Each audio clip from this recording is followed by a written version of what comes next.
You got an event coming up, don't you? Yeah, we do. What are you guys going to be talking about? We're going to be going over price reduction objections. You know how like objections in real estate trickle down to like one main objection? Yeah. So I've narrowed it down to like, hey, I'm going to wait. That comes like in different variations. It comes in, hey, I just want to give it more time, or it's too soon. Hey, I want to rent out the property, or hey, look, I want to wait for rates to drop, or I want to wait for the summer. I've narrowed it down to I'm not going to reduce at all. Hey, there are properties selling in my neighborhood at higher prices. I want what I want, basically type of objections. Then why isn't my home selling? What are you doing to market my home? And then I will reduce, but like a very small amount, basically.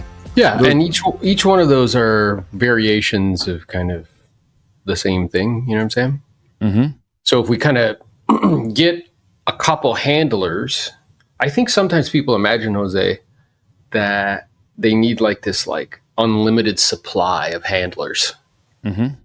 When in fact, if they kind of bunch up into the same bucket, I only need like 2 or 3, and I should be good, right? So which one of those do you want to tackle right now? I would say the why isn't my home selling? Yeah. But like, let's say that there's other properties selling in their community at higher prices, basically. So like we have a listing right now where it's like a 3-unit property, something in the same neighborhood sold at about $100,000 more than what we're currently listed at. The difference is that that property is a lot more upgraded, basically. Like meaning like it just looks a lot nicer. So it's basically like, how do you say that to an owner in a way where it's not like, hey, look, dude, like they're a lot more remodeled. Hey, as my son would say, yours is trash, just so you know.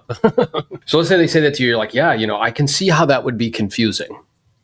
Because here we are, we're in the same neighborhood, and they went under contract. And, my professional experience is there's usually a reason why. So what I'd like to do is just kind of go over that specific property, kind of some features and amenities and what it has to offer.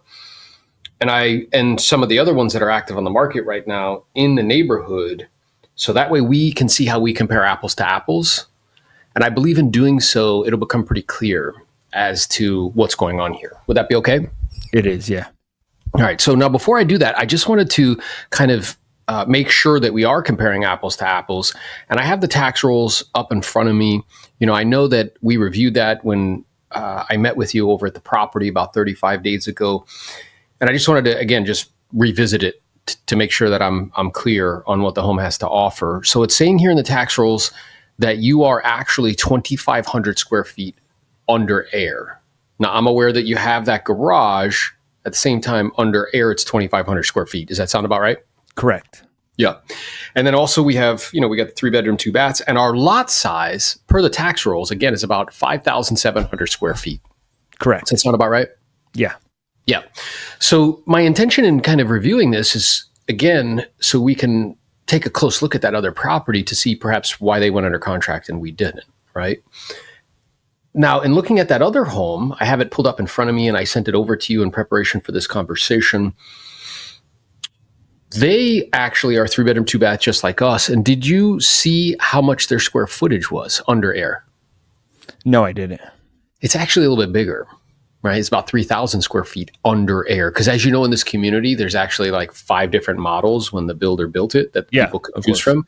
And that bigger model that has that like, downstairs they have the office space. Correct. Yeah, so this property was actually that. So it had a little bit more square footage. And then the other thing that I noticed in terms of the features and amenities on the inside is your kitchen's lovely. I mean, I've been there, I've seen it, it's in great shape. They actually modified theirs just a year ago. Did you know that?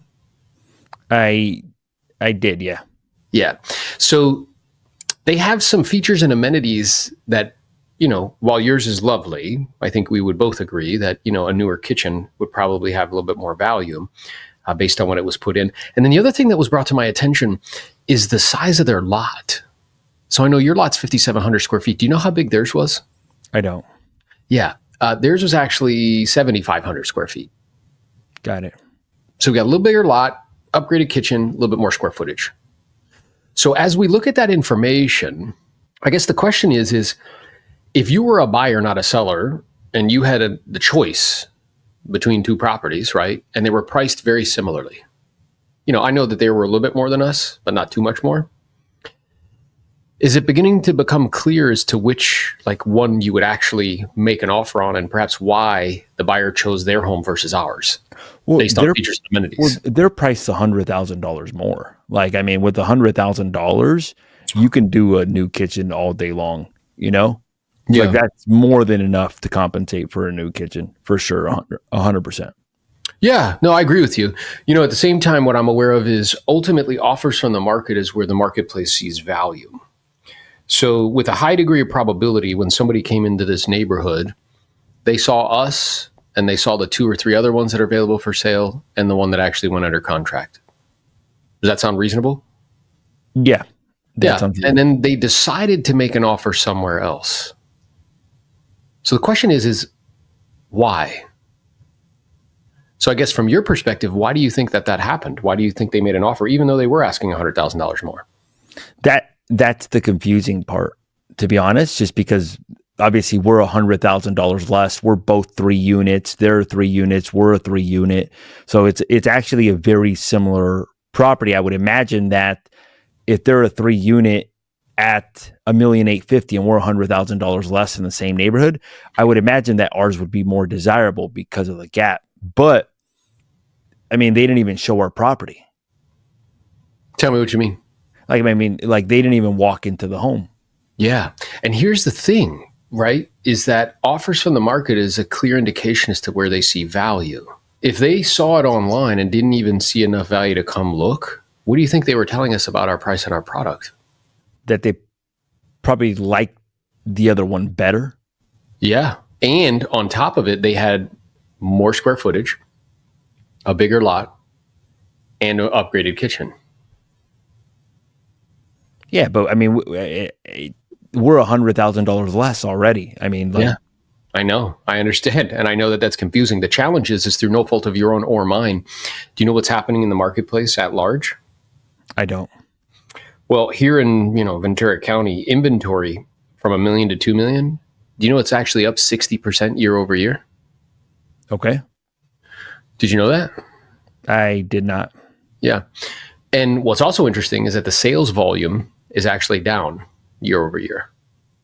So we have inventory going up and we have demand staying the same or going down. When that usually happens, what do you think happens to the marketplace? Do you think there's kind of downward pressure in terms of pricing?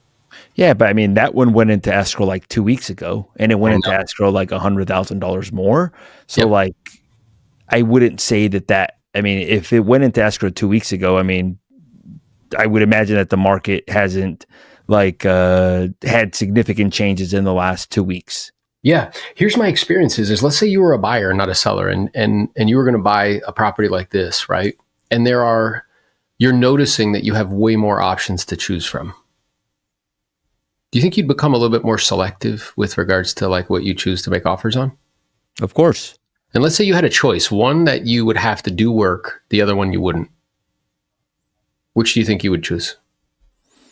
Well, I'd probably select the one that I wouldn't have to do work and is already the way that I want it.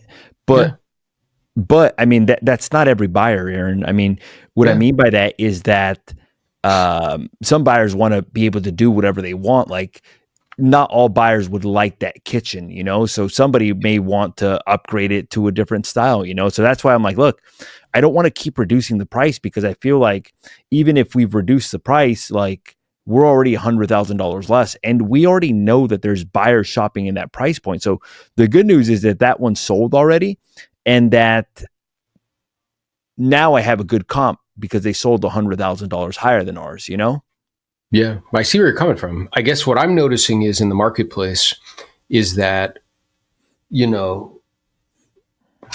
what's taking place is we have that comp, At the same time, I think we would agree that they probably have at least at a minimum $100,000 in modifications or square footage or lot and things of that nature. Would you agree with that?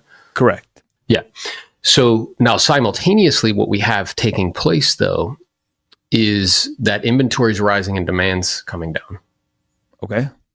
And right now we have this gap in the marketplace, where as it's taking place, the data is having to catch up. Can I share with you what my general concern would be for you and your family if you made the decision to wait in terms of making an adjustment and how much you end up getting? Sure. Yeah. Well, the concern is we will end up chasing the market down. Can I explain to you what I mean? Sure. Yeah. Well, as inventory continues to climb and demand stays the same or softens, what do you think people are going to have to do who are motivated, who have a clear, distinct reason or purpose in terms of selling? What do you think they're going to have to do to remain competitive as the amount of choices and options for buyers continues to go up? Yeah, I get that part, but this literally happened like 2 weeks ago. Like I it's like understand. literally like, so it's not like it's not like a month ago or 6 months ago or 3 months ago. It's like literally our home was on the market, their Yep. property was on the marketplace. They made a decision to purchase that one at $100,000 more than ours. Yeah. Yeah. And I guess there's a couple things that we're not aware of as well, which we'll be able to become aware of as time progresses. We don't know if they offered any concessions. We don't know what the compensation was on the other side, like what the actual net offer ends up being. Yeah. Correct. So, I mean, trust me, I understand where you're coming from. And we have a couple options and choices, and whatever you decide, I'll support you. Uh-huh. The first option is that we can just stay the course. Okay. We leave the price the same and we see what shakes out. Now, more likely than not, Jose, this isn't me being negative, it's just an accurate assessment of reality. There are others that are on the market for sale in the community, yes? There are? Yeah. And you know what they all have in common? No. They're all priced at pretty much around the same amount or less. So the challenge is moving forward, we still have to deal with that inventory. Now, let's say one of those have to sell. Not like it would be nice to, but they have to. What do you think they're going to have to do in order to get the home sold? Wait. That's an option. At the same time, what do you think would be a more effective option if they actually have to sell? They're probably going to end up reducing. That's right. And my concern is then that becomes the new comp for ones that aren't modified. Does that make sense? But mine's modified. It's just not to their level of modifications. Yeah, I get that. And I understand that completely. So it's not as modified, right?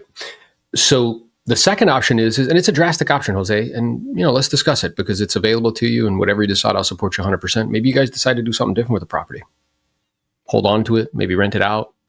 I mean, keep it as a secondary home. Is that a serious consideration or option for you guys? No. Okay. So then that leads us with a third option. And the third option is again, based on market dynamics, based on what I'm seeing in terms of inventory rising, demand softening, based on what's happening geopolitically on the planet, based on the fact that, for the first time in 100 years, the credit rating of the United States was lowered. We get ahead of the marketplace, make an adjustment, so we're the next one to sell, and then we're the comp that everybody else has to deal with.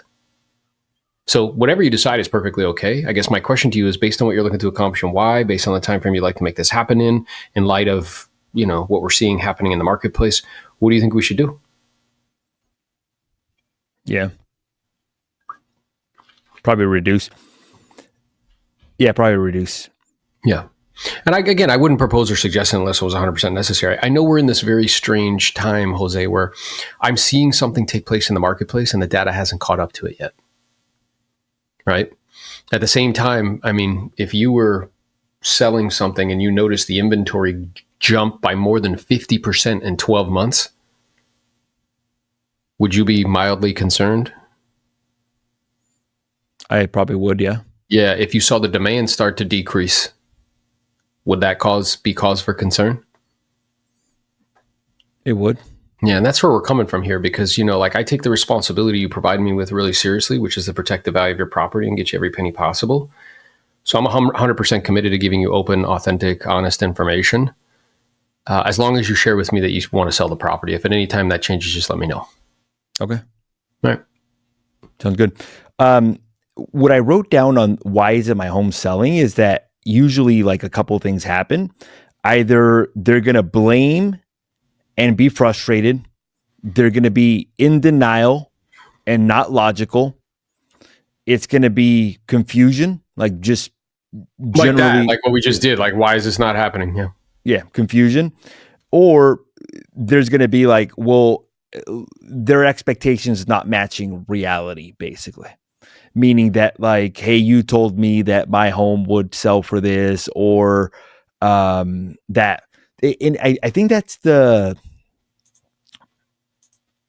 am noticing a pattern that people do prefer and this is the logic, and this is kind of what I'm thinking, that people are preferring properties where they don't have to do work to them, because in order to get a decent payment, they're coming in with a very large down payment. Yeah. And in some cases, they're even having to buy the closing costs down to get a reasonable payment. And that wipes out the money that they would have to renovate it, basically. So essentially, they're financing the renovations. That's exactly what's happening. So, and the people that have the capacity to purchase in there, now they have the capacity to be more picky. Yeah. Where before they didn't. Like whatever was available, they'd have to buy and, perhaps renovate and make it the way that they wanted, but they don't have to do that anymore. So I think like particularly with that one, by reverse engineering and asking questions like, hey, if you were a buyer in today's marketplace, you knew that inventory was rising and demand was softening. The question is would you want a property that perhaps, you might have to do some change modifications, or would you know that as a buyer, you're the commodity at the moment, and would you be a little bit more picky to get exactly what you wanted that will require a little bit, a lot less work, and then be quiet and see what they say. Now, what at times they're going to go with the illogical thing, the not logical / denial. Well, I think that's just a matter of preference, Ern. If I was the buyer, I would want something that I could modify to my taste. Yeah. And listen, I certainly get that. At the same time, I guess what I'm aware of, do you think all buyers think exactly like you, or do you think more often than not, they may actually prefer something like novel or new? Well, I think that there's a segment of the marketplace that would prefer something that they can modify to their taste. Yeah. Meaning, I've seen it where somebody buys a house 3 doors down, pays a great price, and then they gut the whole thing. Yeah, I understand. Now, in order for them to, so let's think about it this way. Let's say that you have the capacity to get a deal like that, but you're going to have to put a lot of money into the property. Okay. What will that do to the purchase price of that home that you're making an offer on? Will you pay top dollar for that home? They did in that case. Yeah. In which case? The one that sold at 1.6, and they went in there and gutted the whole thing anyways. Yeah. Yeah. So I guess the question is like, while that buyer may be available, the question is time frame wise, right? For you personally. And remember, price is a snapshot in time. Things change. Sometimes people have a lot of resources. They come in and they get what they want. At the same time, we're entering into an environment where the inventory is rising pretty dramatically. So they just have more to choose from. So I think what happens is we have this kind of issue where we imagine because it happened one way one time, it means it's always going to be that way. Yeah. And what's happening in the marketplace is just, it's shifting and changing. Can I explain to you how that's happening and then go into that? Yeah. So like, again, what you're talking about, Jose, which is good, but we're in this very interesting gap where inventory is clearly rising around the country. It's clear. Everybody's talking about it. Demand is softening. Everything is needing to get price adjustments, but there are still pockets where stuff sells. There are still these one-offs where somebody gets, somebody just doesn't care and has a lot of money and buys what they want. Yeah. Yeah. But that doesn't override the underlying direction. Yeah. If that makes sense. It does. So we just have to like remain logical, ask a lot of questions, but sometimes you'll be in a situation where it's like, yeah, like it's kind of difficult to like, I get it. It's an outlier. So how would you communicate that? Authentically. I'd be like, hey, listen, I understand that it's very challenging to say like, hey, why is that property sold for 1.6? And truthfully, based on the information that we've looked at, I guess let me ask you, seeing how many are available for sale now, knowing the condition in that property, like if you were a buyer and you were going to buy that home, do you think you would offer 1.6? Probably not. No, and why not? I mean, there's a lot more choices now. Yeah. And don't you think most buyers would feel pretty similar to you? So while it's possible, the question is it probable, Jose, that we could find somebody that's willing to overpay for the property? Yeah. So, I would just ask questions to try to like kind of like get them to that recognition, or just authentically look like that seems like it's an outlier where somebody just really wanted something and they were willing to overpay for it. Yeah. The question is like, does that seem like a realistic expectation in a marketplace where inventory is rising dramatically and sales are softening? Yeah. Why is it the only advice you give me, Aaron, to reduce my price? Yeah, I appreciate you asking. And I know underneath it, Jose, is a couple things. One is you just want to make sure that we're doing everything possible to get the home sold. And what I can tell you, I know you don't follow me around every day. We're doing the exact same things that we've done to sell, whatever $1 million worth of real estate, however many units in the last 6 to 12 months. So we know that works. And when a home's not selling, there's usually only a few reasons why. Can I share them with you? Yeah. Well, the first is the like condition of the property. Sometimes homes aren't in the best condition. They don't show that well. I mean, you tell me, do you feel like the home is not in good condition? No, I mean, it's great. That's the challenge, Yeah, I agree 100%. I think it's in great shape. The second reason why a home is not selling is maybe I'm not doing my job. Maybe I'm just like sleeping at the wheel sort of thing. At the same time, like I shared with you, we're doing all the things that we've done to help so many families so far this year. So I know that's not it. And then the third issue is the price. Yeah. Now, while I'm aware, Jose, it's not really exciting to have that conversation, I need you to know and understand it's equally as uncomfortable for me to have it with you. At the same time, I'm also aware that you've hired me to give you open and honest information with regards to what's required in order to get this home sold, independent of whether or not it's particularly exciting or not. Yeah. So I guess my question is based on the fact that we've had 8 showings and no offers in the last 30 days, we know it's not the condition. We know it's not what we're doing. I mean, honestly, what do you think is really stopping us from getting an offer on the table? I don't know, man. Yeah, it's the price. That's the part I'm trying to figure out. Yeah, well, let's think about it together as a team. What else could it possibly be? Maybe the marketing, Yeah, maybe. So maybe, again, like I'm not doing my job, right? And, what I can tell you is, again, I guess I'm curious, when you decided to hire me, like, you hired me based on our kind of marketing and our ability to get homes sold for other homeowners just like you, right? Correct. Yeah. And the only way I get compensated is by helping you sell it, right? Yeah. Because all the way up until then, I work for free. So I guess the question is do you think I would have any incentive at all to hold back from you in terms of marketing? No. Nope. But maybe it's just like a lack of, not that you would do it intentional, I don't believe like you're a bad person. Maybe it's just like the lack of capacity or resources. Yeah. I mean, again, maybe that's the issue. At the same time, what I can tell you emphatically is that in a marketplace that's shifting and changing through no fault of your own or mine, what ends up happening is price becomes one of the major marketing pieces. Can I explain to you what I mean? Sure. Yeah. Well, in Ventura County, I don't know if you know this, but inventory in this price point, it's actually gone up 60% year over year. Did you know that? I didn't. Yeah. Now, that means the supply is growing dramatically, more than 50%. And the demand side, in terms of like how many buyers are buying, that's actually gone down year over year by like 4%. Did you know that? I didn't. So when the supply goes up dramatically and demand stays the same or soften, Jose, what usually happens to prices? They probably drop. Yeah. So genuinely, you know what my concern is, Jose, for you and your family and how much you end up getting? What? Based on these market dynamics, instead of the, million that we're talking about making adjustment, 3 to 4 months from now, it could be like 970. And my intention isn't to engender fear. It's just like what the data is showing us. So let me ask you this. If you knew today that 3 or 4 months from now, instead of the million, you get 970, what do you think you do today?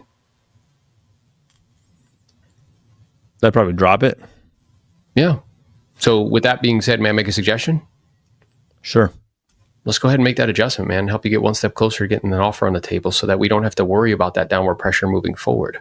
Now at the 970, you're going to net, or at the million, you're going to net X amount from the sale. Would that allow you and Mariela to make this move happen?